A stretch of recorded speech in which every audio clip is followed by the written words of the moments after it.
मित्रों नमस्कार, मैं अरविंद सिंह।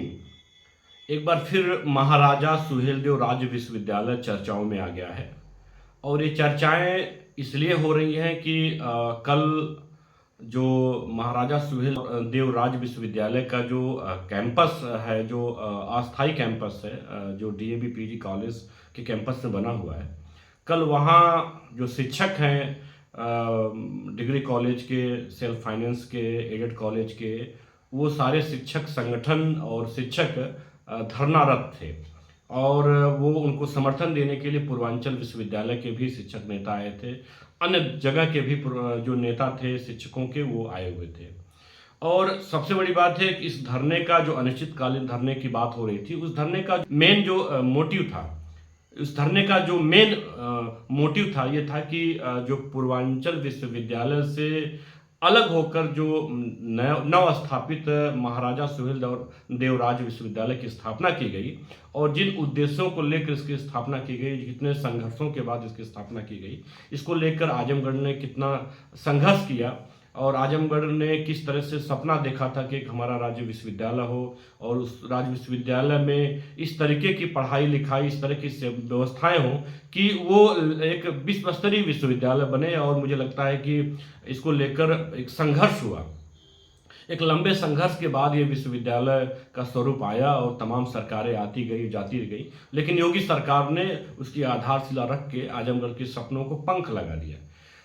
तो ये विश्वविद्यालय जब की आधारशिला रखी और इसके जो पहले कुलपति प्रोफेसर पीके शर्मा के रूप में जब यहाँ पर आए, तो लगा कि जैसे आजमगढ़ विश्वविद्यालय को पंख लग गए और ये कम से कम जो विश्वविद्यालय होगा वो एक मानक के अनुरूप होगा।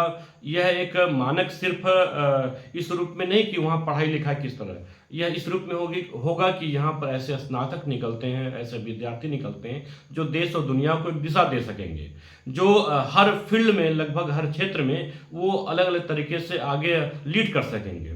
मुझे लगता है कि जो स्थिति आज इस विश्वविद्यालय की है, नवस्थापित विश्वविद्यालय की है, कि वहाँ पर भ्रष्टाचार का आरोप लगाया जा रहा है शिक्षकों के द्वारा कि कोई भी काम बिना पैसे के, बिना भ्रष्टाचार के बाबू या वीसी के अंडर में काम करने वाले उनके मातहत नहीं करते हैं। कोई भी सूचना उनसे मांगा जाए तो सूचना समय से नहीं देंगे, कोई भी आदेश ऊपर से आता है तो उसका वो अनुपालन नहीं करेंगे समय से। तो इस तरह के तमाम आरोप लग रहे थे और ये इस तरह से अनियमितता का चरम हो गया कि कल जो है सारे शिक्षक मिलके वहां पर धरना करने बैठ गए। तो शिक्षकों की 22 सूत्री कोई मांग है, उन मांगों को लेकर उन्होंने धरना किया और कहा कि अगर समय रहते इसको पूरा नहीं किया गया तो जो 5 दिसंबर से जो विश्वविद्यालय की जो परीक्षाएं जो संभावित है या जिसको योजना बनाई गई है, वो पूरी तरह से उसका बहिष्कार करेंगे। सवाल ये उठता है कि ये नौबत क्यों आई?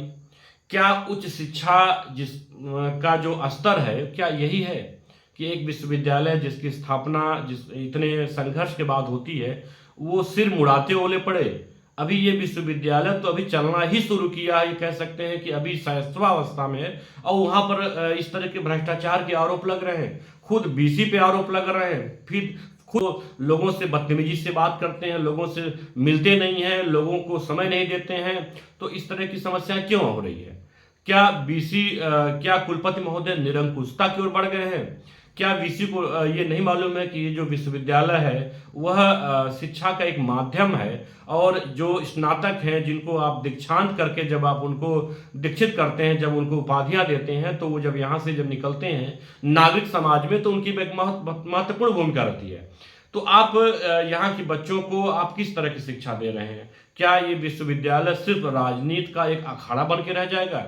क्या ये कह सकते हैं कि ये जो सपने थे आजमगढ़ के लोगों का कि विश्वविद्यालयों को लेकर के विश्वविद्यालय हमारा किस रूप में हो, किस तरह बने और किस तरह से एक अंतर्राष्ट्रीय मानक का विश्वविद्यालय बने और यहाँ से जो प्रतिभाएं निकले वो अच्छे नौकर साहब निकले, अच्छे इंजीनियर निकले, अच्छे राजनीतिज्ञ निकले, देश और दुनिया में लोगों को नेतृत्व दे सकें, ऐसी प्रतिभाएं निकले।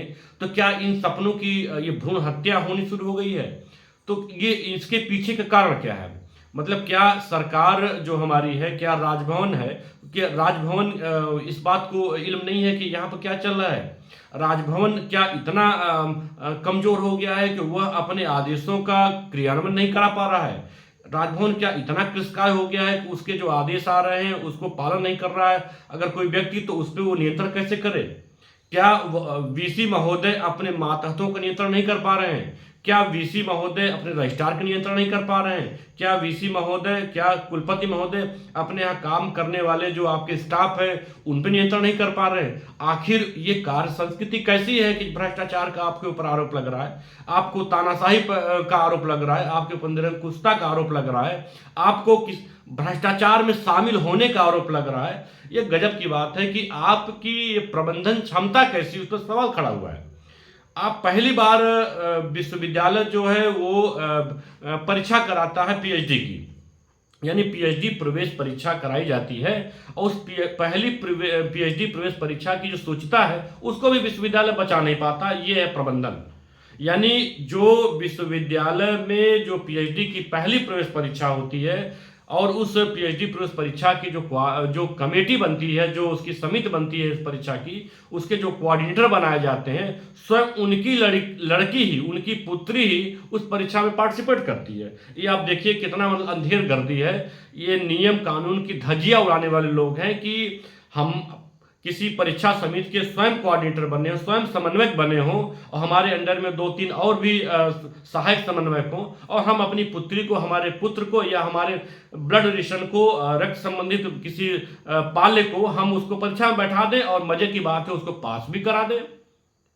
तो ये व्यवस्था है कि आप पहली जो परीक्षा है पीएचडी की इतनी महत्वपूर्ण, जिसमें शोध और रिसर्च होता है, जिससे आप ज्ञान के उस अंधेरे पक्ष को आप प्रकाशित करके ले आते हैं। जो बच्चे रिसर्च करते हैं वो ज्ञान के उस क्षेत्र में एक नई प्रकाश ले आते हैं, एक नई तर्क देते हैं, एक नया सिद्धांत देते हैं। उस विषय में भी जो प्रवेश परीक्षा होती है, उस प्रवेश परीक्षा की सूचिता भी कुलपति महोदय और इनका विश्वविद्यालय बचा नहीं पाता है। और गजब की बात है कि वो जो पीएचडी प्रवेश परीक्षा के कोऑर्डिनेटर हैं, उनकी लड़की ही उसमें पार्टिसिपेट करती है। और मजे की बात तो ये है कि विश्वविद्यालय से जब पूछा जाता है कि ऐसा क्यों हो रहा है, तो कुलपति महोदय जब चिट्ठी जारी करते हैं, जब पूछते हैं उस कोऑर्डिनेटर से, तो कोऑर्डिनेटर जवाब क्या देते हैं वो और भी हास्यास्पद है। वो जवाब देते हैं कि साहब मुझे नहीं मालूम कि मेरी लड़की ही उस परीक्षा में पार्टिसिपेट कर रही है या बैठ रही है। हद हो गई भाई, आप कैसे पिता हैं, आप कैसे गार्जियन हैं कि आपका पुत्र, आपकी पुत्री की परीक्षा में बैठने जा रही है, किस कक्ष में बैठने जा रही है उसको आपको पता ही नहीं है। तो आप कैसा प्रबंधन कर रहे हैं? और उसके बाद जब वो पास हो जाती है, जब इसकी शिकायत होती है, तो वीसी उस लड़की से लिखवाते हैं कि मुझे इस प्रवेश परीक्षा में मुझे पीएचडी नहीं करनी है, तो उसे लिखवा कर उसको जो है उसके परिणाम को निरस्त कर देते हैं। जो सफल परिणाम होता है उसको निरस्त कर देते हैं। तो ये आप समझ सकते हैं कि किस तरीके की जो रूपरेखा है, ये अभी पहला चरण है। विश्वविद्यालय अभी उसकी बुनियाद रखी गई है, अभी उसके प्रशासनिक भवन, उसके अभी शिक्षण कक्ष और तमाम अभी ब्लॉक बनने बाकी हैं, केवल आधारशिला रखी गई है। और एक भाड़े की बिल्डिंग में विश्वविद्यालय का कार्यालय चल रहा है, और उसकी शुरुआत इस रूप में हुई है कि वहां पर परीक्षा, जो पहली परीक्षा होती है उसकी भी सूचिता नहीं बचा पाते हैं, और तमाम अनियमितता है। जो जांच का विषय है कि ये क्यों ऐसा होता है, इसमें बीसी की, रजिस्ट्रार की, उस कमेटी में किन लोगों की क्या भूमिका थी, इसको तय करना चाहिए। तो ये जांच नहीं होगी, इसकी जांच नहीं होगी, और जांच अगर हुई तो क्या हुआ, इसका कोई परिणाम नहीं जानेगा।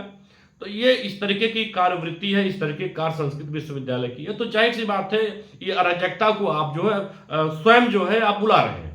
आप जब लोगों से संवाद नहीं करेंगे, जब आप लोगों से बातचीत नहीं करेंगे, और बिल्कुल डिक्टेटरशिप की तरह जब आप विश्वविद्यालय को चलाएंगे, तो माफ करिएगा, विश्वविद्यालय आपकी प्राइवेट लिमिटेड कंपनी नहीं है। यह सरकार की एक संस्था है, यह सरकार का शिक्षण संस्थान है, जिसको राज्य अधिनियम के द्वारा चलना है, जिसको कानून के द्वारा चलना है, जो उत्तर प्रदेश राज्य विश्वविद्यालय अधिनियम 1973 के अनुसार चलेगी। वह किसी व्यक्ति के, किसी पद पर बैठे हुए व्यक्ति के कह सकते हैं कि उसकी सोच से नहीं चल पाएगी, उस नियम कानून से चलेगी, सोच से चलेगी। अगर वो विजनरी आदमी है, उसको एक महान संस्था बनाना चाहता है, तो उसकी विजन दिखेंगे।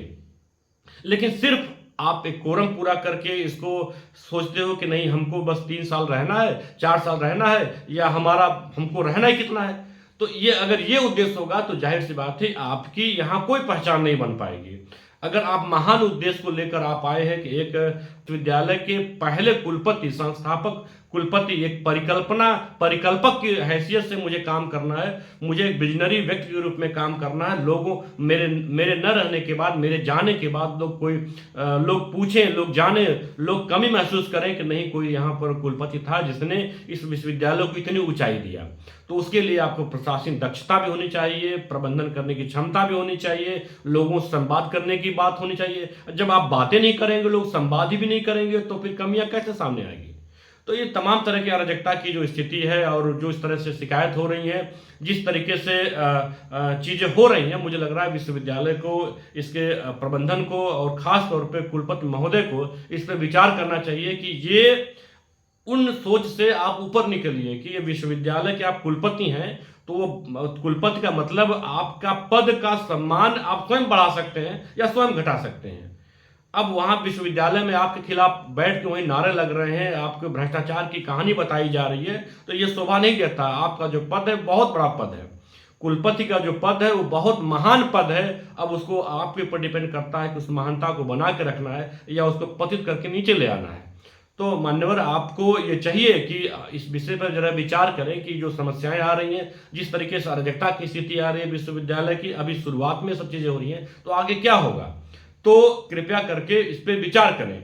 और अगर यही स्थिति चलती जाएगी तो मुझे लगता है कि जो आज या कल जो स्थिति आई है, जो आपके खिलाफ धरना प्रदर्शन के लिए लोग बैठे हैं, आने वाले दिनों में पूरा आजमगढ़ इसके खिलाफ बैठ जाएगा, जो स्थिति लग रही है।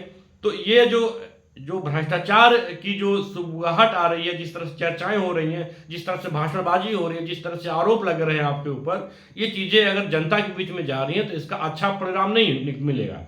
और ख़ास तौर पे उस संस्था से, उस तंजीम से जो एक अच्छा नागरिक पैदा करना जिनकी जिम्मेदारी है, जो एक अच्छा स्नातक पैदा करना जिम्मेदारी जिसकी है, जो अच्छा एक वैज्ञानिक पैदा कर सकता है, जो एक अच्छा पॉलिटिशियन पैदा कर सकता है, जो एक अच्छा आईएएस पैदा कर सकता है। माफ़ करिएगा, आप जो तैयारी कर रहे हैं इससे मुझे लगता है कि ये एक डिग्री कॉलेज से भी नीचे का स्तर रह गया है। और मुझे लगता है कि विश्वविद्यालय बनना सिर्फ विश्वविद्यालय ये इमारत से नहीं बनता है, एक विजन से बनता है, एक सोच से बनती है और एक महान परिकल्पना से बनता है। तो दोस्तों, इस वीडियो को आगे देखने के लिए आप हमें शार्प रिपोर्टर को सब्सक्राइब करिए, इसको लाइक करिए और इसको शेयर करिए। धन्यवाद।